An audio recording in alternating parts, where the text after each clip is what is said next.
우리는 지금까지 지난 해 동안 어떤 때는 대면 예배와 온라인 예배를 함께 진행하기도 했고, 또 어떤 경우에는 오로지 온라인으로만 예배를 드린 경우도 있었습니다. 처음 온라인 예배를 드릴 때에 어떤 분들은 참 신선했다라고 말씀하시는 분들도 계셨습니다만은, 많은 분들은 이 온라인 예배는 TV를 보듯 예배를 구경하는 듯 해서 어서 교회에서 대면 예배를 드렸으면 좋겠다, 그렇게 많은 분들이 말씀하시는 것을 들었습니다. 오늘 이곳에서 가정에서 지금 온라인으로 예배를 드리시는 여러분들은 대면 예배와 온라인 예배 중에 어떤 예배를 더 선호하십니까? 저는 혹시 여러분들이 집에서 편하게 온라인으로 예배를 드리면서 이런 온라인 예배가 여러분들에게 고착화가 되면 어떻게 하나 하는 그런 염려스러움이 있는 것이 사실입니다. 분명히 하나님께서는 안이 계신 곳이 없으십니다. 그러기에 우리는 어느 곳에서든 하나님께 예배 드릴 수 있습니다. 그럼에도 여러분, 만약 우리가 어느 곳에서든 예배를 드릴 수 있다면 하나님께서 왜 구약시대 때 성막과 성전을 만드셨고 신약시대에는 교회를 만드셨겠습니까? 하나님께서 성막을 만드시고 교회를 만드신 이유는 여러분들도 잘 아시는 대로 여러 가지 이유를 들을 수 있지만은 그 중에 가장 중요한 이유 중에 하나는 바로 이 성막에서, 교회에서 예배를 받으시기 위해서 우리를 이것을 만드셨다 하는 것입니다. 성막을 히브리어는 미시칸이라는 단어를 씁니다. 이 거처하다라고 하는 그런 뜻입니다. 하나님께서 거처하시는 곳이 성막이다 하는 것입니다. 그리고 이 성막 안 지성소에 있는 언약궤 위 속죄소에서 하나님께서는 당신의 백성들에게 말씀하시겠다, 만나시겠다, 그렇게 말씀하셨습니다. 출애굽기 25장 22절 말씀 보시면, 거기서 내가 너와 만나고 속죄소 위 곧 증거궤 위에 있는 두 그룹 사이에서 내가 이스라엘 자손을 위하여 내게 명령할 모든 일을 내게 이르리라, 그렇게 말씀하셨습니다. 여러분, 우리가 하나님을 만나는 장소가 바로 교회이고, 그 하나님을 만나는 방법은 바로 예배를 통해서 우리는 하나님을 만나 뵙게 됩니다. 이 예배 속에서 예배의 내용인 기도와 말씀과 찬양과 봉헌을 통해 우리는 하나님을 만나게 되는 것입니다. 교회에서 예배를 통해 하나님을 만나면 우리는 죄 용서를 받게 되고 하나님과 화목하게 됩니다. 우리 하나님을 만나면 참된 쉼이 있고, 하나님을 만나면 참된 위로가 있고, 하나님을 만나면 참된 평화가 있습니다. 하나님을 만나면 세상을 살아갈 수 있는 힘을 우리 하나님께 공급받게 됩니다. 그러하기에 이 시대에 더욱 교회의 중요성이, 특히나 이 팬데믹 시대에 더욱 교회의 중요성이 우리는 강조가 되어야 되고, 무엇보다 교회에서 예배가 정말 중요함을 우리는 늘 마음속에 되새겨야 하겠습니다. 오늘 본문 1절 말씀에 하나님께서 내 백성을 보내라, 그렇게 말씀하셨습니다. 왜 내 백성을 보내라고 하신 것입니까? 그렇게 보내라고 하신 목적이 무엇이겠습니까? 430년 전 그들의 조상들이 살았던 가나안보다 땅도 넓고 물도 넉넉한 애굽 땅이 훨씬 살기 좋은 땅이고, 430년 동안 살아오면서 조상들의 생활 습관이나 문화는 이미 다 사라지거나 변질되고 오히려 애굽 문화에 훨씬 익숙해져 있습니다. 그러니 200만 명이나 되는 이스라엘 백성들이 살기에는 넓고 물이 넉넉한 애굽 땅이 훨씬 좋습니다. 그리고 가나안에 가면 척박한 땅에 불편한 삶을 살아야 될 뿐만 아니라 애굽 문화와는 또 다른 가나안의 문화가 있는데 그 다른 문화 속에 살아가면서 자신들만의 문화를 또 새롭게 만들어야 됩니다. 또 새롭게 해야 되니 여간 힘든 일이 아닐 텐데요. 그렇지 않습니까? 그런데 왜 하나님께서는 바로에게 내 백성을 보내라 라고 하시고 이스라엘 백성들에게는 너희들은 그 애굽 땅에서 나오라고 그렇게 말씀하신 것일까요? 이유를 1절에서 계속해서 말씀하고 있습니다. 그들이 광야에서 내 앞에 절기를 지키도록 내보내라는 것입니다. 3절 말씀에는 광야 사흘길쯤 가서 여호와께 제사를 드리도록 내보내라 하는 것입니다. 한마디로 말씀을 드리면 하나님께서 이스라엘 백성들을 애굽으로부터 해방시키는 목적은 하나님의 백성들로부터 예배를 받으시기 위함이었다 하는 것입니다. 그리고 그 예배를 아무 곳에서나 받으시는 것이 아니라 성막을 만들 가셔서 그곳에서 예배를 받으셨다 하는 것입니다. 지금 성경 읽기표대로 성경을 읽으면 아마 여러분 출애굽기를 읽게 될 것입니다. 지난주 중반부터 아마 출애굽기가 시작이 되었을 텐데요. 출애굽기는 총 40장입니다. 40장 중에 성막을 설계하고 세우시는 일에 무려 15장을 할애하고 계십니다. 그렇게 많은 부분을 출애굽 역사에 있어서 성막을 설계하고 성막을 만드는 일에 무려 15장을 기록하고 있다는 것을 보면 그만큼 출애굽 사건의 예배가 중요함을 나타내는 것 아니겠습니까? 우리 구원에 있어서 예배가 중요하다 하는 것을 보여주는 반증이 아니겠습니까? 그리고 레위기 27장인데요. 레위기 27장은 거의 대부분이 다 제사에 대한 규례입니다. 예배에 대한 규례인 것만 봐도 출애굽에서 예배가 얼마나 중요한가 하는 것을 우리가 알 수가 있겠습니다. 그런데 문제는 우리가 하나님께 예배를 드리려고 할 때에 예배를 방해하는 세력들이 있다 하는 것입니다.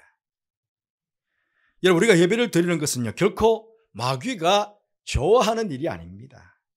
그래서 어떠한 시험을 했으라도 예배의 자리에 나가지 못하도록 어떻게 해서든 예배를 드리지 못하도록 방해를 하려고 합니다.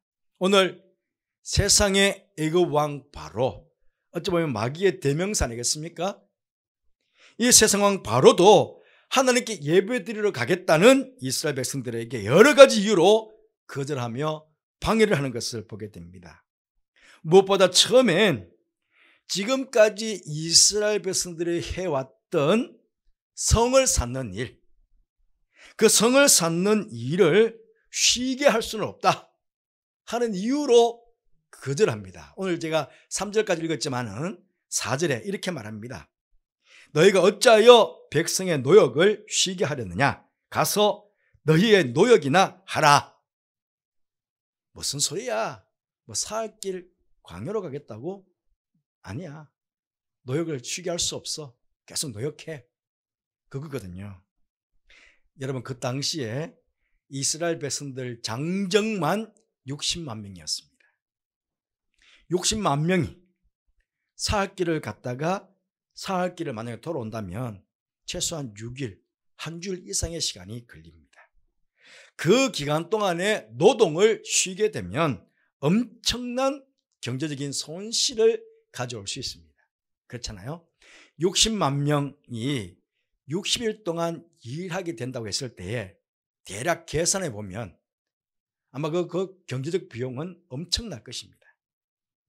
바로는 그런 손해를 볼 수 없다고 강력하게 거절을 하고 있는 것입니다. 그래서 9절에 보시면 그 사람들의 노동을 무겁게 함으로 수고롭게 하여 그들로 거짓말을 듣지 않게 하라. 모세와 아론의 거짓말을 듣지 않게 하고 더 무겁게 해서 노력을 시키라고 합니다. 결국은 과중된 노동으로 인해 백성들이 모세와 아론에게 찾아와 원망과 불평을 쏟아놓습니다. 거기 21절 말씀인데요. 그들에게 이르되 너희가 우리를 바로의 눈과 그의 신하의 눈에 미운 곳이 되게 하고 그들의 손에 칼을 주어 우리를 죽이게 하는도다. 여호와는 너희를 살피시고 판단하시기를 원하노라. 너희들이 하나님께 정죄받아서 심판받았으면 좋겠다고 이스라엘 백성들이 모세와 아론을 찾아와가지고 저주하고 있는 것입니다. 예배드리러 가자. 예배드리러 가자는 그 말 한마디 때문에 엄청나게 손해를 보게 되었다는 것, 엄청난 과중한 노동력을 가게 되었다는 것, 그것 때문에 예배 보러 가자고 하는 그런 모세와 아론을 오히려 저주하는 그런 꼴이 된 것입니다. 여러분, 사실요, 조금만 이 사실을 좀 달리, 이 사건을 좀 달리 생각해 보면 우리가 주일을 성수한다는 것이 때로는 얼마나 큰 믿음을 요구받는지 모른다는 것입니다. 오늘날 많은 분들이 경제적인 이유에서나 혹은 어떤 세상적인 이익 때문에 주일을 온전히 성수하지 못할 때가 많이 있습니다. 물론 제가 그런 분들을 정죄하려고 드리는 말씀은 결코 아닙니다. 주일을 온전히 성수할 수 없는 그런 여러 가지 이유들을 하나님의 백성인 우리가 믿음으로 잘 극복을 하고 하나님께 예배드리는 일을 우선해야 되는데, 당장 나에게 손해 날 수가 있고 또 그 손해를 보지 않기 위해서 예배보다는 세상의 일을 먼저 우선해서 선택할 수가 있다는 것입니다. 소탐대실이라는 말이 있습니다. 작은 것을 탐하다가 큰 것을 잃는다. 물론 제가 이 사건에 꼭 맞는지는 모르겠지만요, 만약에 바로가 모세의 요구를 거절하지 않고 허락해 주었다면 어떻게 되었을까요? 그래? 당신이 믿는 하나님께 가서 온전하게 예배를 드리고 오시오. 만약에 그렇게 예배를 허락해 주었다면 어떻게 되었을까요? 근데 그렇게 하지 않고 예배 드리러 가겠다는 것을 거절했습니다. 오히려 무겁게 방해했습니다. 어떻게 되었습니까? 옛날에는요, 한 사람이 다 노동력 아닙니까? 농사를 짓거나 목초를 하거나 한 사람의 손길이 굉장히 노동력이 필요하거든요. 결국 바로는 영원히 200만 명의 노동력을 잃어버렸습니다. 그렇죠. 온 애굽 백성들은 10가지 재앙으로 엄청난 손해를 보았습니다. 애굽 전역이 풍비박산이 났습니다. 또 예배드리기 위해서 나섰던 백성들을 뒤따라갔던 애굽 군대, 거의 온 군대가 거의 몰살을 당했습니다. 홍해바다에서. 그야말로 엄청난 손해를 여러분 보게 된 것입니다. 우리가 매주일 드리는 예배이기에 이 예배를 때로는 내 인생의 가장 중요한 예배로 우리가 인식이 되지 않을 수 있습니다. 하지만 하나님께서는 이 예배를 얼마나 중요하게 여기시는지 이 출애굽 사건을 보시면 예배를 방해하는 자들을 몰살시킬 정도로 하나님께서는 예배를 귀하게 보신다는 겁니다. 예배 방해하는 세력들을 그냥 그야말로 몰살을 시켰습니다. 우리는 이 사실을 기억해야 된다는 것입니다. 그리고 예배자는 하나님께 예배드리기 위해서 사흘 길을 가야 합니다. 예배자의 입장에서 보면 뭘 그렇게 멀리 가서 예배를 드리라고 하시나, 그렇게 생각할 수 있습니다. 하지만 여러분, 우리가 드리는 예배에는 이런 희생과 수고로움이 따를 수 있습니다. 그런데 사단은 이것으로도 우리를 시험합니다. 바로가 무엇이라고 시험한지 아십니까? 처음에 바로가 거절했잖아요. 그래서 하나님께서 애굽 땅에다가 재앙을 그때부터 내리십니다. 피의 재앙, 개구리, 이 파리의 재앙까지. 완악해져서 계속 말을 안 들으니까 계속 재앙을 줬는데 4가지 재앙을 계속 임했습니다.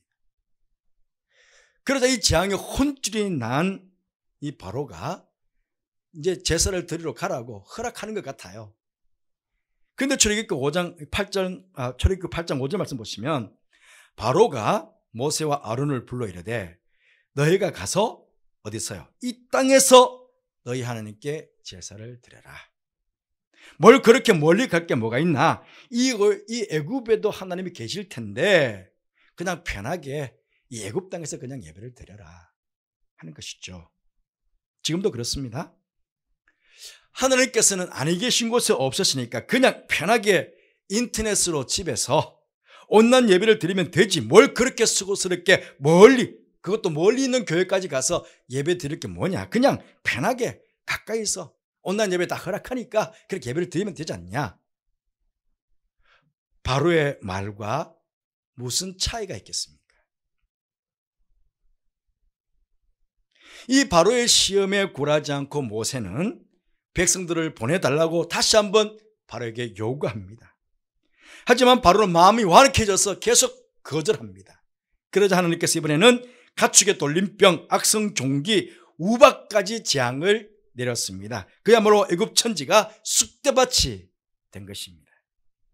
그런 후에 모세가 찾아갑니다. 출애굽기 10장 9절 말씀에 모세가 이르되 우리가 여호와 앞에 절기를 지킬 것인즉 우리가 남녀노소와 양과 소를 데리고 가겠나이다. 우리를 다 내보내달라는 것입니다. 그러자 바로는 10장 11절 말씀에 그렇게 하지 말고 너희 장정만 가서 여호와를 섬기라. 여러분, 장정들, 어른들만 간편하게 준비해서 빨리 교회 다녀오면 얼마나 편합니까? 편하시죠? 어른들 얼른 씻고 그냥 옷 입고 뜩 갔다 오면 굉장히 빠르고 편할 수 있습니다. 아이들을 데리고 가려면요, 깨우는 일부터, 아침에 아이들 깨우는 일부터 이게 일이 여간 많지 않습니다. 다 아시죠? 특히 어린아이일수록 챙길 것도 너무 많습니다. 또 우리 교회처럼 집에서 가깝지 않고 멀리 떨어져 있는 분들은 더 일찍 서둘러서 교회를 와야 하니까 여간 번거롭고 여간 힘든 일이 아닐 수 없습니다. 하지만 여러분, 신앙의 대물림 교육이 얼마나 중요합니까? 저는 목회하면서 많은 분들이요, 자녀들 어릴 때 신앙교육을 잘못해서 후회하시는 분들을 많이 배웠습니다. 사랑하는 부모님들, 힘드시더라도, 번거롭더라도, 귀찮더라도 자녀들 함께 예배에 데리고 와서 그 자녀들 예배에 훈련을 시켜야 합니다. 예배 드리는 법, 그건 다 포함되어 있죠. 기도하는 법, 헌금 드리는 법, 그 말씀을 읽는 법, 다 하나하나 훈련시켜야 된다. 아이들이 자연스럽게 교회에서 부모님들로부터 예배를 배워가고 부모님들로부터 신앙을 배워가도록 그렇게 만들어야 한다는 것입니다. 마귀는 그냥 이것조차도 시험합니다. 그냥 편하게 부모들만 갔다 오라고. 바로가 또 완악해져 예배를 가지 않습니다. 이번에는 하나님께서 메뚜기 재앙과 흑암의 재앙을 내렸습니다. 그러자 바로가 또 이야기합니다. 출애굽기 20장 24절 말씀 보면 바로가 모세를 불러 이르되 너희는 가서 여호와를 섬기되 너희의 양과 소는 머물러 두고 너희 어린 것들은 너희와 함께 갈지니라.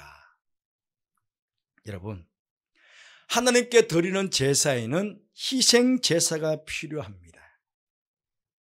물론 이 희생에는 사흘길을 가야 되는 희생도 필요하고 예배 드림까지 다 합치면 많은 시간의 희생도 필요합니다만, 여러 가지 많은 희생이 필요합니다만, 현재적으로 보면 가장 필요한 건 뭐냐? 바로 헌금을 드리는 것입니다. 나의 재물을 희생하여 하나님께 드리는 이 헌금이 예배 순서에 분명히 있어야 한다는 것입니다. 하나님께서는요, 어떤 사람에게는 아주 큰 비싼 수소를 제물로 드리라고 한 사람이 있는가 하면, 가난한 사람들에게는 산비둘기 새끼로 예배를 드리라, 제물을 드려라, 그렇게 말씀하게 됐습니다. 무슨 뜻입니까? 헌금에 많고 적음이 문제가 아니라는 것입니다. 각자 형편과 처지에 맞게 하나님께 예물을 드림으로 각자가 예배를 드리라는 것입니다. 예물을 많이 드리면 하나님께서 예배를 받으시고 예물을 적게 드리면 그 예배를 받지 않는 게 아니라는 겁니다. 각자 형편에 맞게 과부가 두렵돈 드리는 헌금을 예수께서는 최고로 쳐주시지 않았습니까? 각자의 처지에 맞게 희생하여 나의 제물 하나님께 드리는 것, 이것이 예배의 순서에 꼭 있어야 된다는 것입니다. 하나님께서 백성들이 절기를 지킬 때 이런 규례도 주셨습니다. 신명기 16장 16절 말씀 보시면 너희 가운데 모든 남자는 1년에 3번 곧 무교절과 칠절절과 초막절에 내 하나님 여호와께 택하신 곳에서 여호와를 배웁되 빈손으로 여호와를 배웁지 말아라. 빈손으로 여호와를 배웁지 말아라. 그 예물을 드리라는 것입니다. 너의 재물이 있는 곳에 너의 마음이 있다. 그렇게 말씀하지 않았습니까? 이 헌금을 바치는 게 아니고 내 마음을 하나님께 드리는 거예요. 내 전 삶을 하나님께 드리는 그런 또 다른 표현이거든요. 교회에서 헌금을 강조하는 것을 이제는 금기시하고 있습니다. 하지만 여러분, 이 헌금은 우리가 하나님께 은혜와 복을 받는 아주 귀한 복의 통로가 되는 것입니다. 여러분 잘 아시는 대로 말라기서 3장 10절 말씀 보시면 만군의 여호와가 이르노라 너희의 온전한 11조를 창고에 들여서 나의 집에 양식 있게 하고 그것으로 나를 시험하여 내가 하늘 문을 열고 너에게 복을 쌓을 곳이 없도록 붙지 아니하나 한번 보라. 거기까지 말씀하셨습니다. 이런 엄청난 약속의 말씀이 있는데 어떻게 헌금에 대해서 말씀을 드리지 않을 수가 있겠습니까? 그런데 마귀는 교묘하게 우리를 시험하여 헌금으로 희생을 드리지 못하게 그렇게 시험하는 것입니다. 결국 마지막 장자의 죽음까지 당하고서 바로는 백성들을 예배의 자리로 내어보내게 됩니다. 바로가 처음부터 이스라엘 백성들을 보냈더라면 이런 엄청난 손해와 희생을 당하지 않더라도 되었을 텐데 모든 것을 다 잃은 이후에 이스라엘 백성들을 내보낸 것입니다. 이 얼마나 어리석은 일입니까? 여러분, 하나님의 백성들인 우리들이 하나님 앞에 예배드리러 나갈 때에 예배를 방해하는 이런 시험들이 늘 있게 됩니다. 이런 시험들을 잘 이기고 예배 자리로 나아가야 합니다. 그럴 때 예배를 통해 우리는 하나님을 만나게 되고 하나님을 만남으로 지용성을 받게 되고 하나님을 만남으로 하나님과 화목하게 되고 하늘 문이 열려서 만나가 내려오는 기적적인 것들을 경험하게 되고 반석이 깨뜨려져서 샘이 솟아나오는 것을 경험하는 신비로운 경험들을 우리는 예배를 통해서 하나님의 만남으로 하게 되는 것입니다. 이번에 선교사님 이용교 선교사님 오셔서 그 첫째 날 말씀하시는 가운데 우리가 하나님 앞에 섰을 때 뭘 보시겠느냐 말씀하실 때 첫 번째가 뭐였습니까? 하나님과 나만의 만남을 통해서 하나님과의 관계를 통해서 내밀하게 이루어져 있던, 저는 그것을 성경적으로 그렇게 봤습니다. 믿음의 비밀, 하나님과 나만 아는 믿음의 비밀. 내가 하나님을 섬기면서 예배드리면서 그렇게 하나님께서 나와 긴밀하게 맺으셨던 그 관계들, 그것들을 하나님께서 보시지 않겠냐는 겁니다. 그 예배를 통해서도 그런 신비한 영적인 체험들을 다른 사람들은 졸다가 가더라도 나는 그 체험을 할 수가 있거든요. 또한 하나님께 예배드리는 이 방해 세력들 얼마나 철저하게 하나님께서 파멸시키는지를 보시면 하나님께서 우리 예배를 얼마나 원하시고 기뻐 받아주시는지를 우리는 알게 될 것입니다. 지금은 교회가 세상에 덕을 세워야 하겠기에 어쩔 수 없이 정부 방역 지침에 따라서 오늘은 10% 정도의 성도들이 모여서 예배를 드립니다. 하지만 여러분, 예배의 온전한 정신만은 잃지 마시기를 바랍니다. 언제나 드리는 예배를 통해 가장 기뻐하시는 예배를 드림으로 하나님을 기쁘시게 하고 하나님께 영광을 돌리는 그런 복된 성도들, 그런 예배가 되시기를 간절히 바라겠습니다. 기도하겠습니다. 주님, 저희들이 1년여 지나는 동안 대면하여 예배를 드렸지만 그러나 비대면하여 예배를 드릴 때가 훨씬 많았습니다. 온라인으로 예배를 드리는 우리 성도들, 우리의 마음속에 꼭 이 예배의 정신을 잃지 않게 해주시고 기억하도록 도와주옵소서.